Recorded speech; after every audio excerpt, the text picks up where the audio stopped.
नमस्कार, शिवदीप स्किल एजुकेसनमा तपाईलाई हार्दिक स्वागत छ।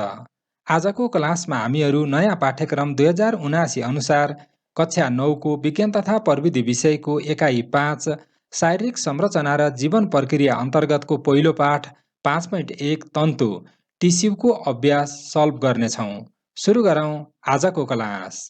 अभ्यासको प्रश्न 1 मा भनेको छ तलका प्रश्नको सही विकल्पमा ठिक चिन्ह राइट चिन्ह लगाउनुहोस्।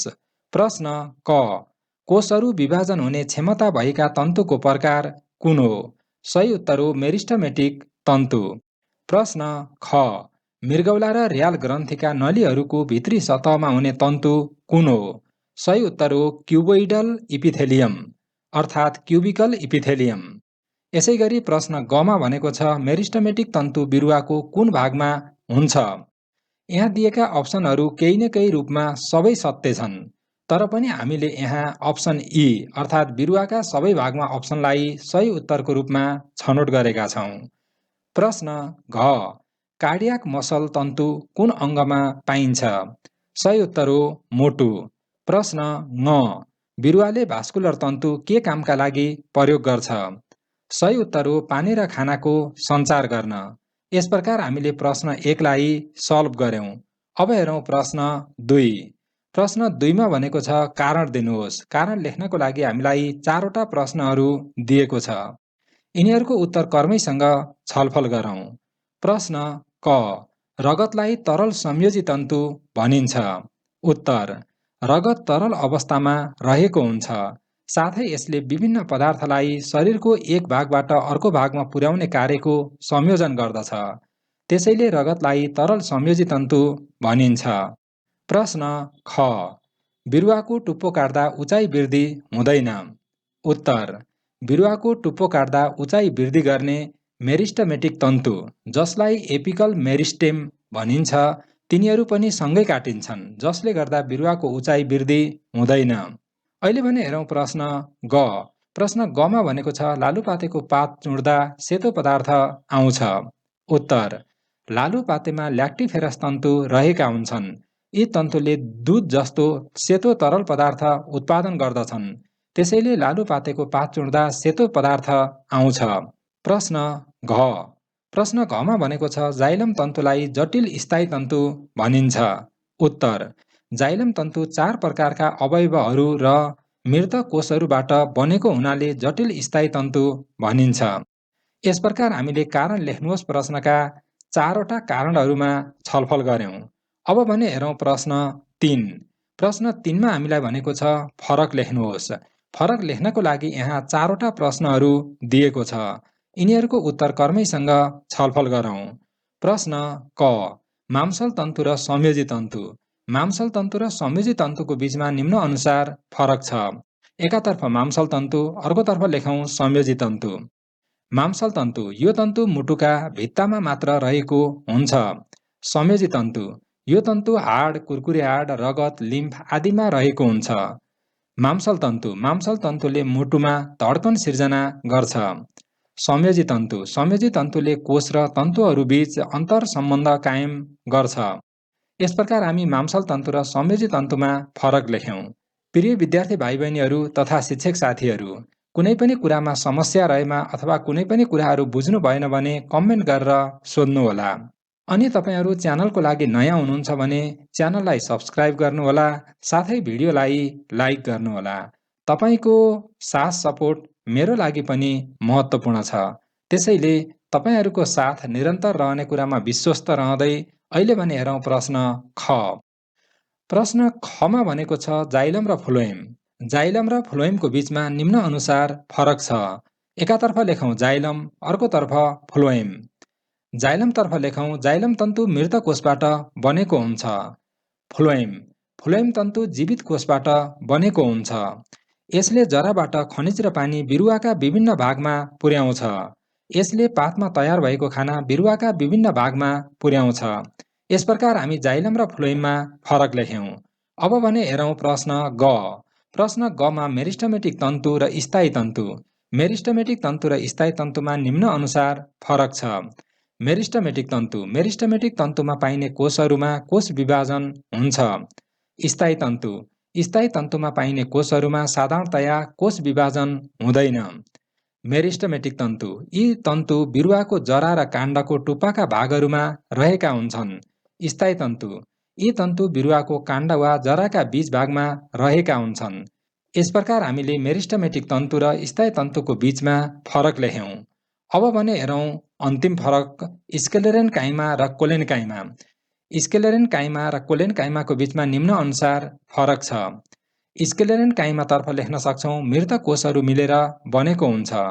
कोलेन्काइमामा लेख्न सक्छौं जीवित कोषहरू मिलेर बनेको हुन्छ।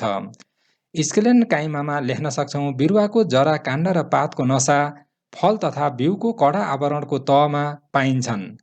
कोलेन्काइमामा लेख्न सक्छौं यी तन्तुहरू काण्डको इपिडर्मिस र पातको पेटिओलमा पाइन्छन्। यस प्रकार हामीले प्रश्न 3 मा रहेका फरक लेख्नुहोस् प्रश्नका उत्तरहरू यहाँ छलफल गर्यौं। अब भने हेरौं प्रश्न 4। प्रश्न 4 मा भनेको छ तलका प्रश्नको उत्तर लेख्नुहोस्। उत्तर लेख्नको लागि पहिलो प्रश्न रहेको छ जीवन प्रक्रिया भनेको के हो? उदाहरण सहित व्याख्या गर्नुहोस्।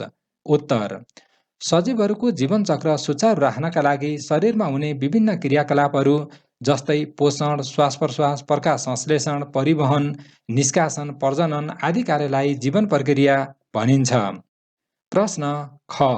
प्रश्न खमा भनेको छ वनस्पति तन्तु र जन्तु तन्तुको वर्गीकरणको उदाहरण सहितको कन्सेप्ट म्याप तयार गर्नुहोस्। वनस्पति तन्तु र जन्तु तन्तुको वर्गीकरणको कन्सेप्ट म्याप निम्न अनुसार तयार गर्न सकिन्छ। पहिले यहाँ हामीले हेरिरहेका छौं वनस्पति तन्तु। वनस्पति तन्तुलाई दुईवटा समूहमा विभाजन गरिएको छ, एउटा मेरिस्टेमेटिक तन्तु, अर्को स्थायी तन्तु। मेरिस्टेमेटिक तन्तुलाई 3 भागमा विभाजन गरिएको छ। तिनीहरू एपिकल मेरिस्टेम, ल्याक्टेरल मेरिस्टेम र इन्टरक्यालरी मेरिस्टेम हुन्। यिनीहरूको उदाहरण अथवा यिनीहरू कहाँ पाइन्छन् भन्ने कुरा तपाईले यहाँ देख्न सक्नुहुन्छ। जस्तो एपिकल मेरिस्टेम डाँठ र जराका टुप्पामा पाइन्छ। त्यसैगरी ल्याक्टेरल मेरिस्टेम डाँठ तथा जराको बोक्राको भित्र पाइन्छ भने इन्टरक्यालरी मेरिस्टेम डाँठमा रहेको गाँठोको तलमाथि पाइन्छ। यसैगरी स्थायी तन्तुहरू सरल तन्तु, जटिल तन्तु र विशिष्ट तन्तु गरेर विभाजन गरिएको छ। यिनीहरू अन्तर्गत सरल तन्तुलाई 3वटा भागमा विभाजन गरिएको छ, जटिल तन्तुलाई 2वटा भागमा र विशिष्ट तन्तुलाई 2वटा भागमा विभाजन गरिएको छ। यिनीहरूको नाम र उदाहरण मतलब यिनीहरू कहाँ पाइन्छन् भन्ने कुरा तपाईले यहाँ देख्न सक्नुहुन्छ। यस प्रकार हामीले वनस्पति तन्तुको एउटा कन्सेप्ट म्याप तयार गर्यौं। तपाईहरुले पनि यस्तै म्यापहरू बनाउन सक्नुहुन्छ।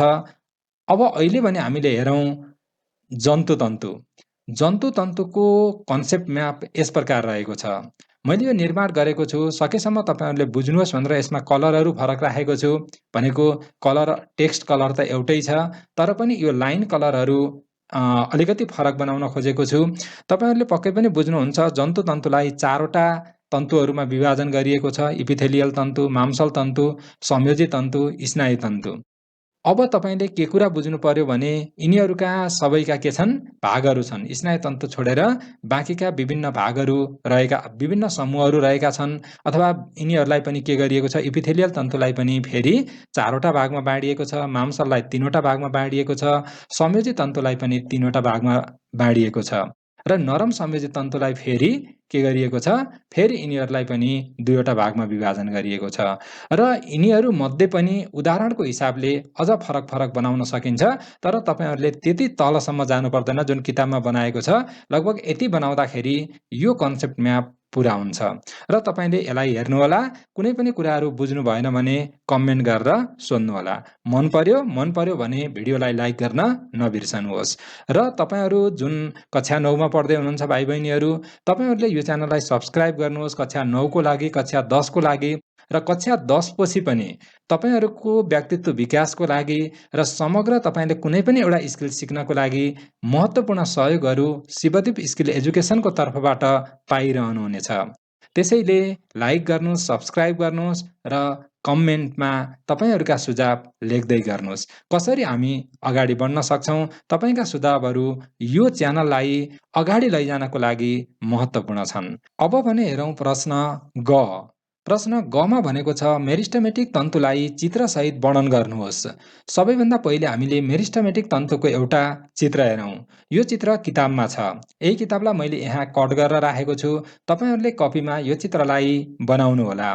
त्यसपछि यसको बारेमा हामीले केही कुराहरू छलफल गरौँ। उत्तर: वनस्पतिको शरीरमा रहेका कोषहरूमध्ये कोष विभाजन क्षमता भएका कोषहरूबाट बनेका तन्तुलाई मेरिस्टमेटिक तन्तु भनिन्छ। मेरिस्टमेटिक तन्तुहरू बिरुवाको वृद्धि क्षेत्रमा पाइन्छन्। मेरिस्टमेटिक तन्तुको मुख्य काम वनस्पतिको वृद्धि विकास गर्नु हो। यो तन्तु पाइने स्थानका आधारमा एपिकल मेरिस्टेम, ल्याक्टेरल मेरिस्टेम र इन्टरक्यालरी मेरिस्टेम गरी 3 प्रकारका हुन्छन्। पाइने स्थानहरू तपाईले यहाँ देखिरहनु भएको छ कसरी पाइन्छन्, जस्तो टुप्पामा पाइने, कुनै पनि काण्डको टुप्पामा पाइने अथवा जहाँबाट पातहरू पलाउँछन् अथवा बिरुवाको वृद्धि हुन्छ त्यो ठाउँमा पाइने जुन तन्तुहरू हुन् तिनीहरूलाई एपिकल मेरिस्टेम भनिन्छ। त्यसै गरी इन्टरक्यालरी मेरिस्टेम भनेको छ यो एउटा हाँगा छ। यो हाँगाको तलमाथि जुन रहेका मेरिस्टमेटिक तन्तुहरू हुन् यी तन्तुहरूलाई हामीले इन्टरक्यालरी मेरिस्टेम भनिन्छ भने यो बोक्राको भित्रपट्टिको भागमा रहेका मेरिस्टमेटिक तन्तुहरू जसलाई हामीले ल्याक्टेरल मेरिस्टेम भनिन्छ। तपाईहरुले चित्र हेरेर पनि व्याख्या गर्न सक्नुहुन्छ। अहिले भने हेरौँ प्रश्न घ। प्रश्न घमा भनेको छ स्थायी तन्तु भनेको के हो, यो कति प्रकारको हुन्छ, छोटकरीमा उदाहरण सहित वर्णन गर्नुहोस्। अब हामीले यसको बारेमा पुरै व्याख्या गर्यौं चित्रहरू सहित भने यो निकै लामो उत्तर हुन्छ। त्यसैले यहाँ मैले सकेसम्म छोटो बनाएर लेख्ने कोसिस गरेको छु। मेरिस्टमेटिक तन्तुका कोषहरूले कोष विभाजन क्षमता गुमाइसकेपछि ती कोषहरूबाट बनेका तन्तुलाई स्थायी तन्तु भनिन्छ। यिनीहरूको निश्चित आकार र साइज हुन्छ।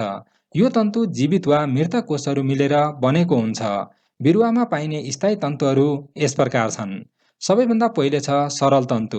सरल तन्तु अन्तर्गत पेरेन्काइमा डाँठ, जरा, पात, फूल र फलको नरम भागमा हुन्छन् अथवा पाइन्छन्।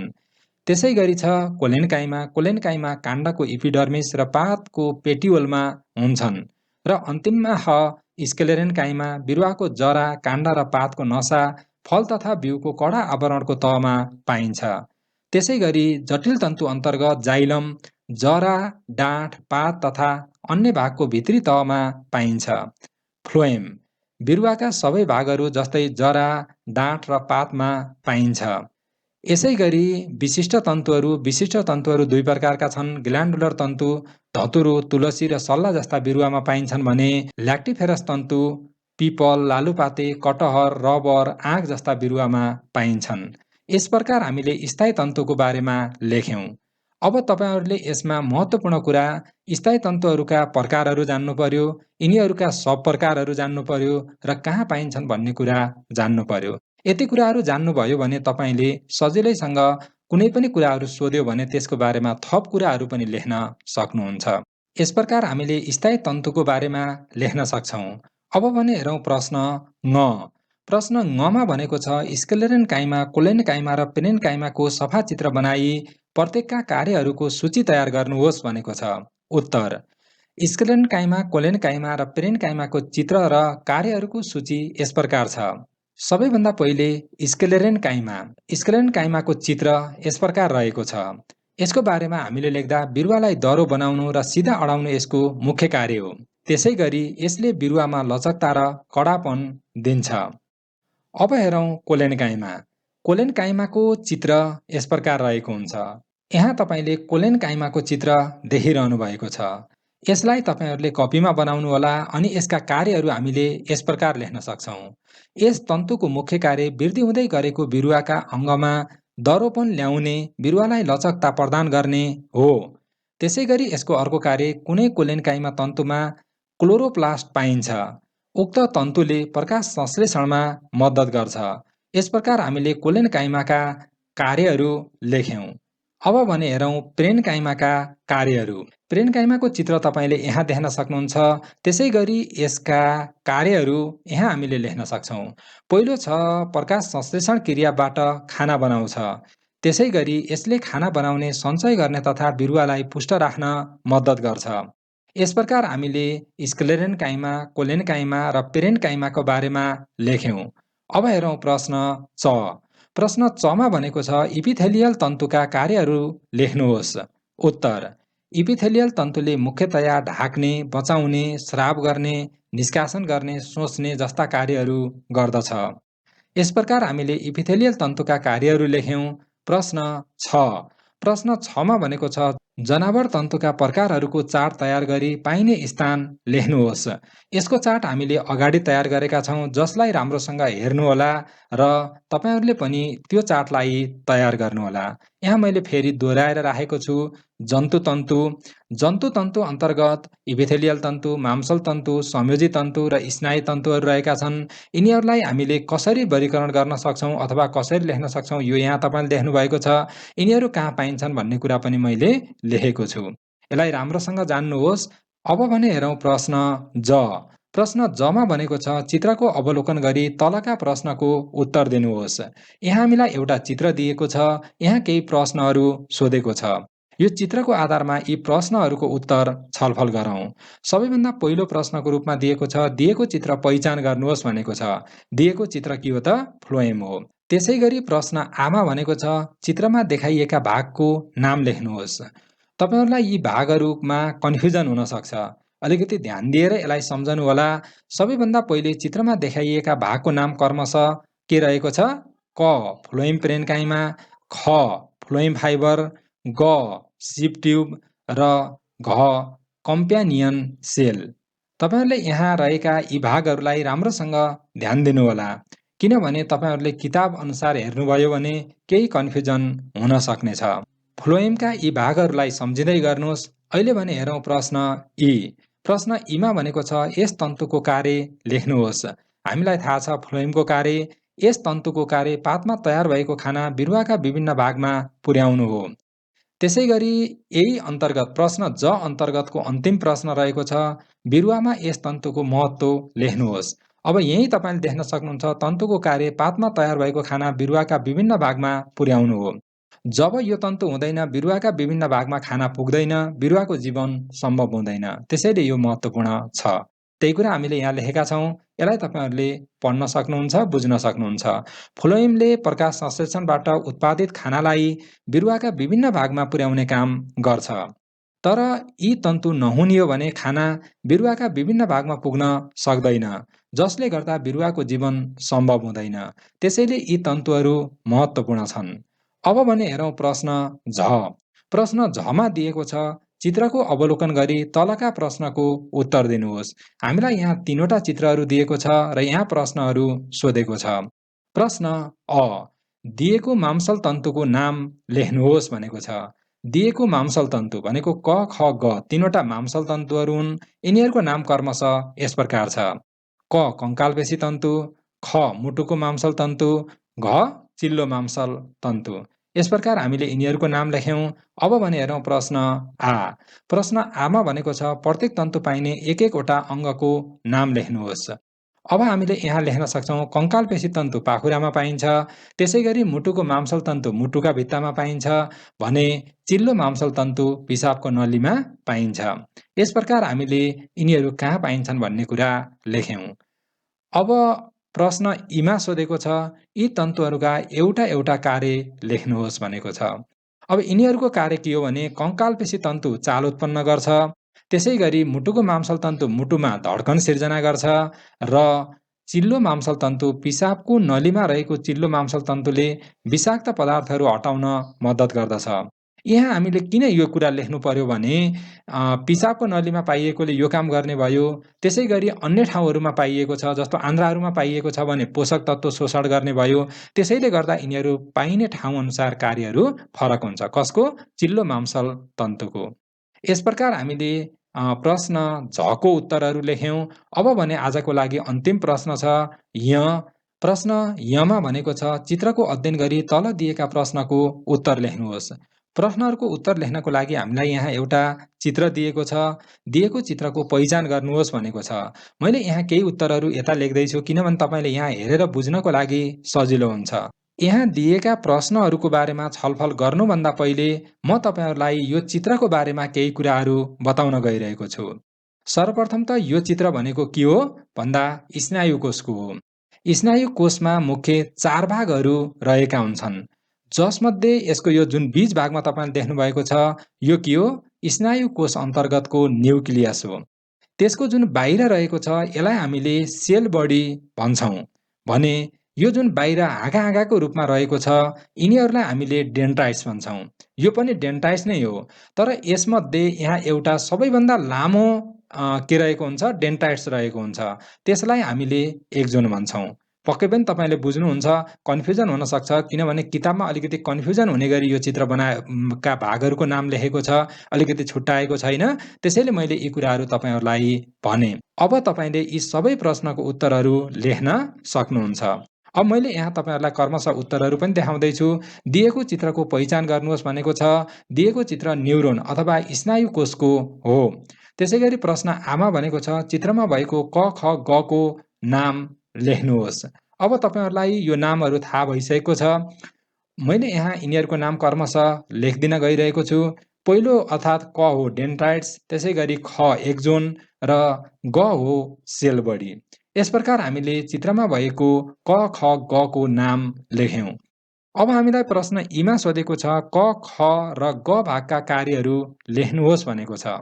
यहाँ दिएका भागहरू क ख र ग भागका कार्यहरूको बारेमा मैले यहाँ तपाईँहरूलाई केही कुरा भन्दैछु। पहिलो कुरा त जुन डेन्ड्राइट्सहरू रहेका छन् यिनीहरूले के गर्छन्, बाहिरबाट सन्देशहरू यो कोषभित्र लैजाने काम गर्छन् र कोषभित्रबाट सन्देशहरू बाहिर लैजाने गर्छन्। यस प्रकार यिनीहरूले सूचनाको आदान प्रदान गर्नमा सहयोग गर्छन् है। यी सबैको काम त्यही नै हो।